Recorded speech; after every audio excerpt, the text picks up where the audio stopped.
అర్ధరాత్రైన ఎన్నో కళ్ళు టీవీనే చూస్తూ ప్రజలకి ఒక ఆశాకిరణం పాస్ అవుతుందా లేదా అని ఎదురు చూశారు. Congrats Bharat, congrats Abdullahs. అదేంటి ముస్లిమ్స్కి కూడా కంగ్రాట్స్ చెప్తున్నానా? Ram Ram friends. Waqf amendment bill లోక్సభలో పాస్ అయిపోయింది. రాజ్యసభలో ఈరోజు ప్రవేశపెట్టనున్నారు. పాస్ అవుతే చట్టం అయిపోతుంది. వక్ఫ్ ఇక ఉండబోదు.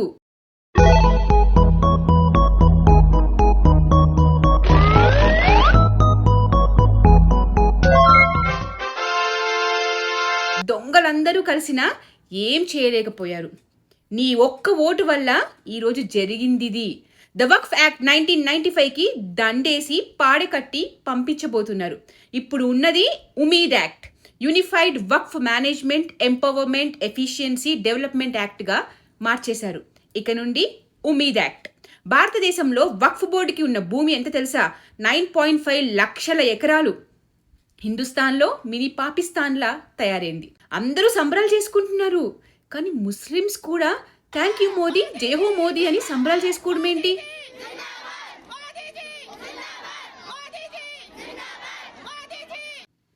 అపోజ్ చేయాలి కదా. ఎందుకంటే పేద మధ్యతరగతి కుటుంబాలకు ఈ వక్ఫ్ వల్ల నష్టమే కానీ ఒక్క పైసా కూడా లాభం లేదు అని తెలుసుకున్నారు. ఎస్, అందరూ అనుకుంటారు కదా ముస్లిమ్స్లో కులాలు లేవు అని. ఎన్నో కులాలు, ఎన్నో వర్గపోర్లు ఉన్నాయి. సున్నీ సియాస్ చూస్తానే ఉన్నాంగా. ఒక కులం మాత్రమే ఆధిపత్య దాహంతో వ్యవహరిస్తూ మిగతా వాళ్ళని చిన్న చూపు చూస్తూ వేరే కులాల వారికి సంబంధించిన ఆస్తులు కూడా వక్ఫ్ అని చెప్పి ఆక్రమణ చేస్తుంది. కాబట్టి వాళ్ళు బాధితులే. కాబట్టి ఒక బాధితుడికే తెలుస్తుంది బాధ ఏంటో. మీతో చాలా విషయాలు నేను ఈరోజు పంచుకోవాలి. వక్ఫ్ ఏంటి, ఏం చేసింది, ఎవరు చేశారు అనే దాని మీద ఆల్రెడీ వీడియో చేశాను. సో అవి నేను ఈరోజు చెప్పట్లేను. నిన్న ఏం జరిగింది, సవరణలు ఏంటి అనేది మీకు చెప్తాను. వీడియో కాస్త పెద్దగా అయినా మొత్తం చూసే ప్రయత్నం చేయండి. ఉమీద్ యాక్ట్కి అనుకూలంగా 288 వస్తే విరోధంగా 232 సభ్యులు వేశారు. ఇది ఒక మతం కోసం కాదు, హిందువుల కోసం కాదు. హిందూ, సిక్కు, బౌద్ధ, జైన, ముస్లిమ్స్ కూడా బాధితులే. అందుకే కదా ముస్లిమ్స్ కూడా సంబరాలు చేసుకుంటున్నారు ఈ రోజున.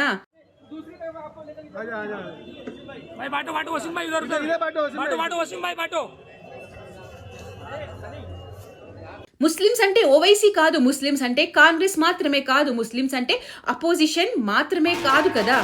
ఇదిగో వీళ్ళు కూడా ముస్లిమ్సే.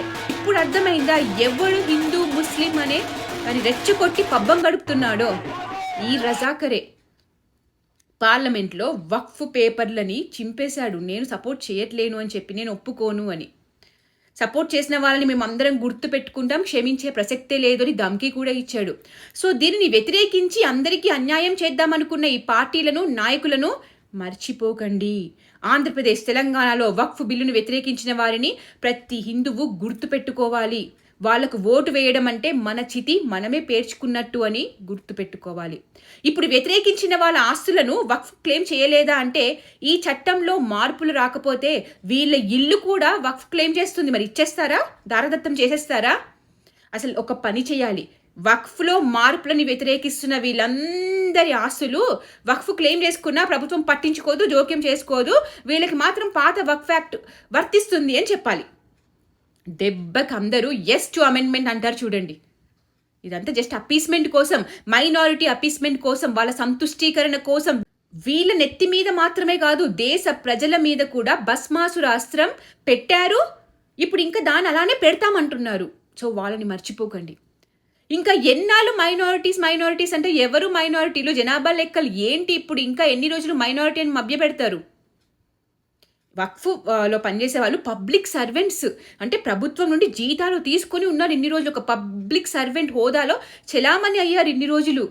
I have not come across any law till date through my legal learning that any pujari, priest, Shankaracharya, Mahant, Peethadishwar has been declared as public servant in this country.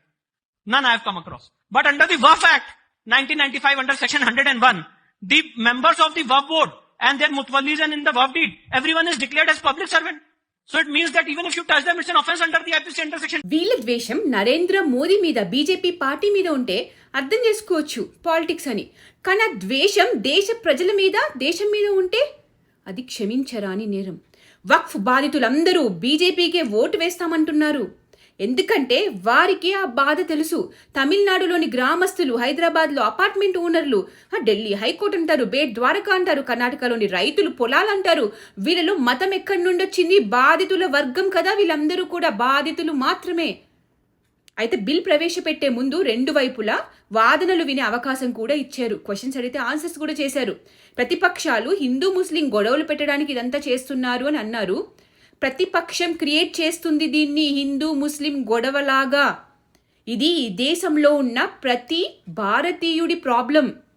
ఎవడి ఇల్లు, షాపు, కోర్టు, కాలేజు, పార్కు, ఆఖరికి 5,000 ఏళ్ల కిందట స్వయంగా శ్రీకృష్ణుడు నడిచిన భూమి ద్వారకని కూడా వక్ఫ్ ప్రాపర్టీ అని క్లెయిమ్ చేస్తున్నారు. 1500 సంవత్సరాల ముందే కదా పుట్టిన మతం ఇది. ద్వారక నాది అంటారు. ఇది కాదా వివక్ష? ఇది కాదా తప్పు? దీని గురించి కదా మాట్లాడాలి. కాంగ్రెస్ 2 చేసింది. ఈ 2 చెప్తే మీకు అర్థమవుద్ది. ఒకటి ప్లేస్ ఆఫ్ వర్షిప్ యాక్ట్. వాళ్ళు దేని మీద టోపీలు వేసుకున్నారో, మన ఏ గుళ్ళని ధ్వంసం చేశారో, గుళ్ళ మీద టోపీలు వేసుకున్నారో, మస్జిద్లు కట్టుకున్నారో వాటిని ముట్టుకోవద్దు. అవన్నీ వాళ్ళ ఆస్తులే, మీరు అడగడానికి వీల్లేదు.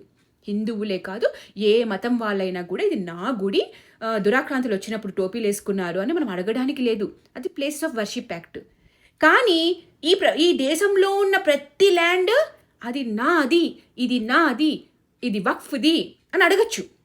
ఒక చిన్న చిట్టి, ఆ చిట్టి మీద వక్ఫ్ కౌన్సిల్ స్టాంపు వేసేసి నీ మొహాన కొట్టి ఇవాల్టి నుంచి ఇది నా ప్రాపర్టీ అని చెప్పి వెళ్ళిపోవచ్చు.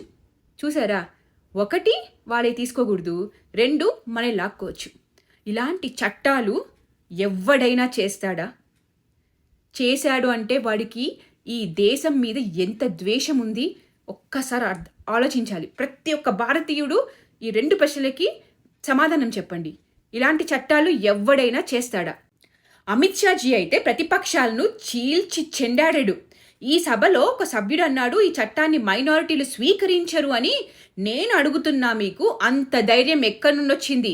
ఇది భారత ప్రభుత్వం చేస్తున్న చట్టం, ఇది ప్రతి భారత పౌరుడికి అప్లై అవుతుంది, అమలు జరిగి తీరుతుంది అని పార్లమెంట్ సాక్షిగా సమాధానం చెప్పాడు. ఒకటే దేశంలో 2 చట్టాలు కావాలా? నచ్చకపోతే ఇంకా ఈ నేల మీద ఎందుకుంటున్నట్టు అని కూడా ప్రశ్నించారు. రాహుల్ ఖాన్ పార్లమెంట్లో మాట్లాడడానికి అసలు రాను కూడా రాలేదు. అందరూ తిడుతున్నారు. ఒక ముస్లిం అయితే, నేను ఒక తోటి ముస్లింగా ఐ హేట్ యూ, పార్లమెంట్లో ఉండి నువ్వు అపోజిషన్ గొంతు వినిపించాల్సిన వాడివి, మా గురించి మాట్లాడాల్సిన వాడివి, కనీసం రాను కూడా రాలేదు అని చెప్పి ఇలా పోస్టులు పెడుతున్నారు. అయితే ఈయన పార్లమెంట్కి అయితే రాలేదు, కానీ ఈ పోస్ట్ పెట్టాడు. వక్ఫ్ సవరణ బిల్లు ముస్లింలను అణగదొక్కడం, వారి వ్యక్తిగత చట్టాలు, ఆస్తి హక్కులను ఆక్రమించడం లక్ష్యంగా పెట్టుకున్న ఒక ఆయుధం అని పెట్టాడు. ఆర్టికల్ 25 మత స్వేచ్ఛ హక్కును ఉల్లంఘించడం వలన కాంగ్రెస్ పార్టీ చట్టాన్ని తీవ్రంగా వ్యతిరేకిస్తుంది అని ఒక ఎక్స్ప్లెనేషన్ కూడా ఇచ్చాడు. అరే బాబు, మా ఇల్లు, పొలాలు, షాపులు లాక్కోకండిరా అని అడిగితే అణగదొక్కడం అవుతుందా? మా ఆస్తులు మా హక్కు అని అడిగితే అణగదొక్కడం అవుతుందా? ఒక దేశంలో 2 చట్టాలు ఉండకూడదు అని అంబేద్కర్ గారు కూడా చెప్పారే. తనకి ఇష్టం లేదని చెప్పారే, మళ్ళీ ఆయన రాజ్యాంగంలోనే కోట్ చేస్తున్నారు. కష్టపడి కొనుక్కున్న ఆస్తులని కాపాడుకునే అవకాశం మాత్రం ఇవ్వలేదా? హక్కులు, ఆస్తులు అన్ని అబ్దుల్లాలకే అన్నట్టు మాట్లాడే ఈ పార్టీకి ఇంకా హిందువులు లేకపోతే ముస్లిమేతరులు ఎలా ఓటు వేస్తున్నారనేది నాకు అర్థం కాని విషయం. వాస్తవం ఏమిటంటే వక్ఫ్ బోర్డుకు సాధారణ ముస్లింతో సంబంధం లేదు. వారు సాధారణ ముస్లింల కోసం పనిచేయరు. వక్ఫ్ భూములలో ఎన్ని పాఠశాలలు నిర్మించారు, ఎన్ని ఆసుపత్రులు కట్టారు, ఎన్ని నైపుణ్య కేంద్రాలు పెట్టారు, ఎన్ని అనాథ శరణాలయాలు స్థాపించారు. మీరు సాయం చేసిన ఒక్క పేద మధ్యతరగతి ముస్లింని చూపించండి వక్ఫ్ వల్ల. అరే లక్షల ఎకరాలు, లక్షల కోట్ల డబ్బులు ఏం చేస్తున్నారు? ఎంతమందికి ఉపాధి కల్పించారు? ఇక్కడ ఒక కామెడీ వీడియో కనపడింది. రిజిజు గారు మైనారిటీ అఫేర్స్ మినిస్టర్ వక్ఫ్ కోసం మాట్లాడుతుంటే కొందరు ఇలా వెనక ఉన్న సురేష్ గోపి గారిని జూమ్ చేసి ఒక సినిమానే నడుస్తుంది అని చెప్పి ఏమన్నారో చెప్తున్నారు. అరే ఎందుకురా మాట్లాడుతున్నావు, ఇంపార్టెంట్ మనిషి మాట్లాడుతుంటే అని చెప్పి బయటికి వెళ్ళి చూసుకుందాం అన్నట్టు చాలా కామెడీగా అనిపించింది చూస్తే నాకు.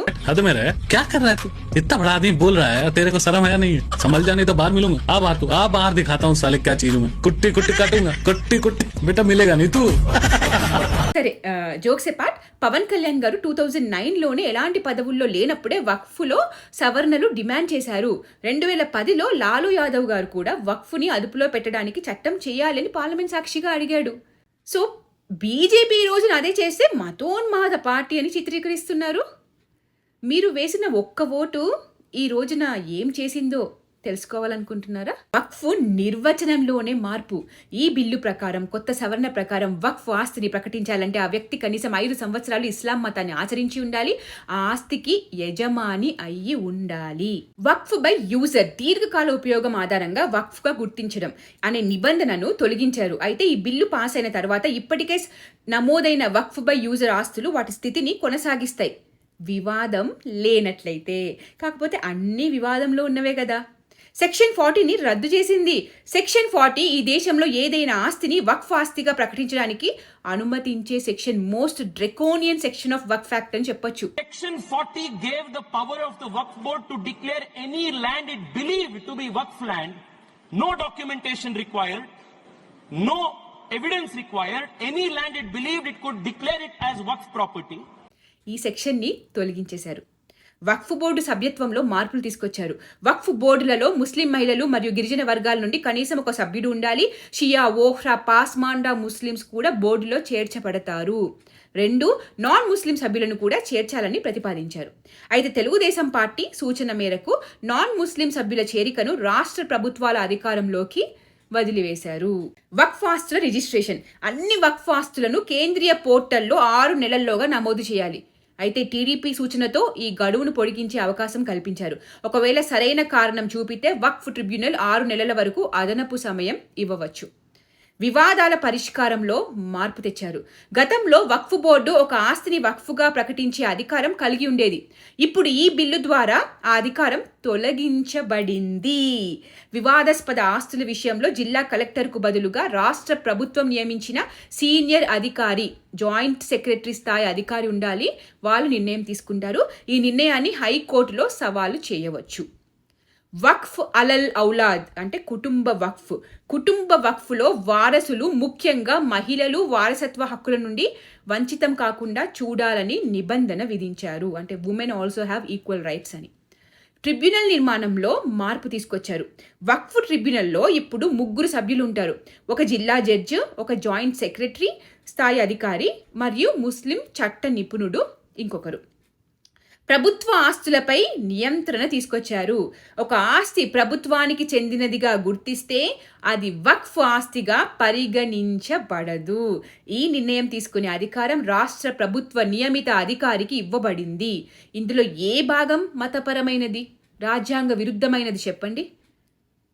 ఇక పైన ఏదైనా వివాదం ఉంటే వక్ఫ్ కంట్రోల్లో కాదు, సివిల్ కోర్టులో ఉంటుంది. అండ్ భూమి ఎవరిదో వాళ్ళు ఇది నాది అని ప్రూవ్ చేసుకోవాలి. వక్ఫ్ ఏది చేసేది కాదు ఇన్ని రోజులు. ఒక పేపర్ ఇచ్చేసి చెప్పేసేది అది నాది అని. వక్ఫ్ కాగజ్ దికానా పడతా హే, కాగితాలు చూయించాలి, బ్యాంక్ స్టేట్మెంట్స్, ట్రాన్సాక్షన్ స్టేట్మెంట్స్ ప్రూఫ్స్లా చూపించి ఇది నాది అని చెప్పాలి. అయ్యయ్యో మా దగ్గర ప్రూఫ్స్ లేవే, ఏదో చిట్టి రాసి వక్ఫ్ స్టాంప్ వేసి ఇది నా ఇల్లు అని అనేసి లాగేసుకునే వాళ్ళు, అది కుదరదు. ఇదే ఇన్ని రోజులు జరిగింది. ఇప్పుడు దీనికి ఫుల్ స్టాప్ పడుతుంది. ఇన్ని రోజులు ఇది ఉండడం నాన్ అబ్దుల్లాస్ని అనగదొక్కడం కాదా? అపోజిషన్ అంతా నించుని సపోర్ట్ చేయాల్సింది పోయి అసలు ఎలా వ్యతిరేకిస్తున్నారు? టీడీపీ ఇచ్చిన మార్పులు నేను ఆల్రెడీ మీకు చెప్పాను. సొంతంగా ప్రభుత్వం ఏర్పాటు చేసి ఉంటే ఇంకా స్ట్రాంగ్గా ఉండేవి. వాళ్ళని సంతుష్టపరచడానికి కూడా కొన్ని పెట్టాల్సి వచ్చింది. ఇంకా తప్పలేదు. మనం బలం ఇస్తే వాళ్ళకి మనం బలగం అయ్యి ఉంటే ఇంకా బాగుండేది. So but steps are taken. This is good news. ఈ దేశ ప్రజలు నరేంద్ర మోదీ గారికి రుణపడిపోయారు. పరమ పూజనీయ డాక్టర్జీ కన్న కలలు సాకారం చేస్తూ తల్లి భారతిని విశ్వగురువుగా నిలుపుతున్నాడు మోదీ. ఇంత చేసిన మోదీకి మనమేమివ్వగలం? మళ్ళీ ఓటేయడం తప్ప. ఆల్రెడీ వక్ఫ్ విషయంగా మార్పులు చేస్తే రచ్చ చేస్తాం, గొడవలు చేస్తాం అని బాహాటంగానే ధమ్కీలిచ్చాడు Owaisi and all India Muslim personal law board. So ముందు రోజుల్లో దాడులు జరిగే అవకాశం లేకపోలేదు. ప్రభుత్వం అన్నిటికీ సన్నద్ధమై ఉండాలి. ప్రజలు, మీరు కూడా మనం కోరుకున్నది, కలలు కన్నది, ఎప్పటి నుంచో ఎదురు చూస్తున్నది మన కోసం చేసి చూపించారు ఇప్పుడు మోదీజీ. రేపు కష్టం వస్తే నిలబడాల్సింది కూడా మనమే. So be aware of what's happening around you in next 4 days. ఏం చేశారు, ఏం చేంజెస్ చేశారు, ఏమయ్యింది, ఎవడేం మాట్లాడాడు, ప్రతి ప్రశ్నకి సమాధానం చెప్పే గలగాలి మీరు. Once again thank you Modi. And देख रहा है एक अकेला कितनों को भारी पड़ रहा है, एक अकेला कितनों को भारी पड़ रहा है. Thanks to everyone who voted for this change. ఒక్కడు ఇన్ని చేశాడు, దేశమే ఇల్లు ప్రజలే కుటుంబం అనుకునే నాయకుడు దేశాన్ని పాలిస్తే ఇలానే ఉంటుంది. మేరా భారత్ మహాన్. జై భారత్, జై హింద్.